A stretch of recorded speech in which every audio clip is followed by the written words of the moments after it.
Para po sa kanyang opening remarks, tinatawagan po natin ang valedictorian ng Batch 85, si Mr. Attorney Pasiano Palyag.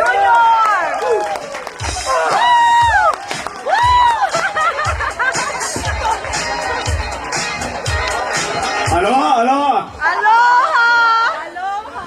Paalala lang, wala tayo sa convention ni Lito Atienza. So, T-Boy Belina, libre ka. Si T-Boy po, DTM ay political officer ni Mayor Lim, pero talagang ayaw mag-floral eh. Ayaw mag-floral, wala kang beso-beso mamaya. Walang parol ang Manila. At wala daw parol ang Maynila, parang nandito ang supplier. Anyway, nakakatuwa na ang daming pumunta rito, lalo-lalo na yung mga talagang mga taong inintensyon nating imbitahin at pinaunlakan po tayo, yung mga guro natin sa Ramon Magsaysay High School. Mamaya po, ipapakilala natin sila ng isa't isa. Sa ngayon po, babatiin ko muna lahat. Kasama yung mga, hindi ko makita masyado yung mga nasa likod eh. Alam ko yung pare, pero talaga madilim. Lalo na yung mga, lahat, yung mga nasa ibang bansa. Lalo na yung mga lumakbay pa ng libo-libong milya para lang makarating dito. Yung You're welcome! Yes, thank you! Desire Rafaela. Mahalo. Pati yung mga galing... Ay, yes.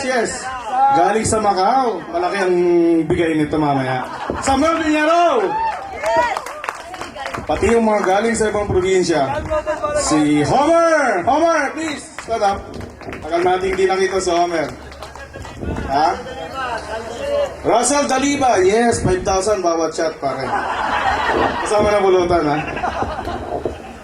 Lahat, binabati ko. Lahat, lalo na yung mga dumalaw. Pati na yung mahiwaga nating kaibigan, si Gina Torres. Magandang gabi po.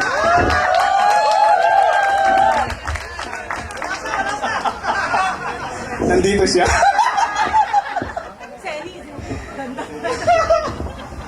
May kodigo ako, ha?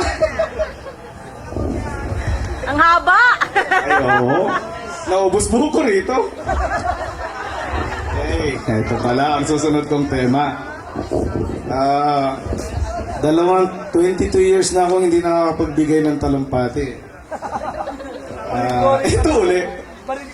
Oo, hinihintay ko sana yung sana ko pero hindi pa nangyayari. Hindi pa nagpapakita ng gilas yung anak ko eh. Oo nga pala itong sabi ko. Dapat hindi ako rito. Ang gusto ko talagang gawin ay yung sa doxology. Well, hindi lang nagtitiwala yung mga klase ko. Ewan ko ba kung bakit. Gusto mo Marami naman akong nabasa sa Biblia para makapagbigay ng matinong doxology. Kailangan mo RC Cola? Asan yung bote? At eto rin naman, dapat hindi ako rito. Dapat kasi, unang-una, hindi ako manunulat sa kalibre ni Dindo sa tumba.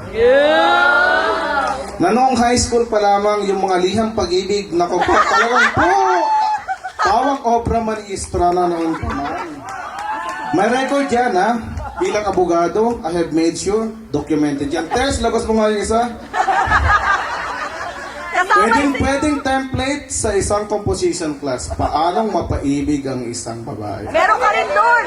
Sa Alam ko, may mga kaklasik, may mga kabats pa tayong magagamit yon. Pero may presyo na daw, sabi ni Dindo. At hindi rin ako mandirigmang Makata kagaya ni Rudy. Na minsan lang mag-post sa YG, pero naman po, talagang umani kaagad-agad umani ng papuri at paghanga. Alam ang mga pinopost ni Rudy, hindi ko kaya. At hindi ko rin abot yung lawak at lalim ng mga konseptong pinag-aralan ni Jinky. At mabuti naman, ipinamamahagi niya sa atin. Kahit na hirap tayong intindihin. Na-translate ni Malu yun. Ginugoogle ni Malu. Ginugugan mo ba yun? Bigyan mo sa amin link. At bigyan mo na rin kami ng tinatawag sa legal na annotations para maintindihan naman namin. So, para kasi sa akin, natatakot akong magbigay ng talumpati. Hindi ko yan bertud. At ako ibang tulot palaging magbigay ng panayam. Naiisip ko kasi palagi yung paalala ng isang pantas na mabuti pang manahimik at mapagkamalang tanga kesa bumuka ang bibig at mawala lahat ng duda. Bilang valedictorian, siyempre, ito talagang ayokong magkalamat ang alamat. Mabuti nang sa alalahin matantili akong isang alamat kaysa mabasag yan. Ganon pa man, ayon sa tuntunin ni Dindo, susubugin ko na magsaboy ng ilang kataga sa abot ng aking makakaya. Na. Pare, okay ka na.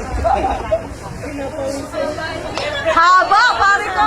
Ay, oo, mahaba. Mahabang panahon pinakawain natin na misis ko to. Oral Tagal ko argument daw yan. sa computer. Okay, ito. Alam ko, objective yung criterion kung bakit ako ang binigyan ng toka na to. Although arbitrary para sa akin, hindi akong pinamagaling, sabi ko nga, na magbigay ng panayam na ito. Pero dahil sa kautusan ni Eric, susubugin ko nga. Siguro, mabait masyado sa Eric. Gusto niya akong bigyan ng pagkakataon. Pangalawang pagkakataon. Na sa pagkakataon ito, may makinig na sa akin. Kasi 22 years ago, sigurado ako, walang nakinig. Kasi ako mismo, hindi ko natandaan kung anong pinagsasabi ko noon. Dahil noon, ang naaalala ko hanggang ngayon, yung excitement ng graduation. Ang walang katapusang kudakan at beso-beso. Lalo na yung pangalawa. At yon ang inaasam ko. Beso-beso. Ay, nangyari na pala kanina, pero ulitin ko. Yan ang susunod nating topic. Teka, opening Bakit remarks tayo lang. naririto? Opening remarks lang, ha? Oo. Total, marami pang hindi dumadating. Habaan ko na. Ito ang dahilan kung bakit tayo nagtitipon-tipon dito. Notwithstanding the improbable probabilities, redundant yata yun, marami sa atin o karamihan sa atin gustong makita uli yung mga crush o first love natin. Asa ba sila? Marami akong alam dyan sa mga kaibigan ko, ha? Nasa harapan ko, sumisigaw. Natupad na yata yung ano niya. Ha? Mamaya ko sasabihin yung crush ko. Wala rito, nasa Teka muna. Dubai daw eh. Opening remarks muna. Mamaya na yan. Mahaba yan eh. Kaya nga binabati ko yung iba sa ating mga kasama rito. Sino ba? Ay. Shit, meron tayong isang panawin. Brad! Bernard! Bernardo Flores, Brad. Welcome, Brad. You bloody Brad. Please take a seat. Grab a chair. Lovely.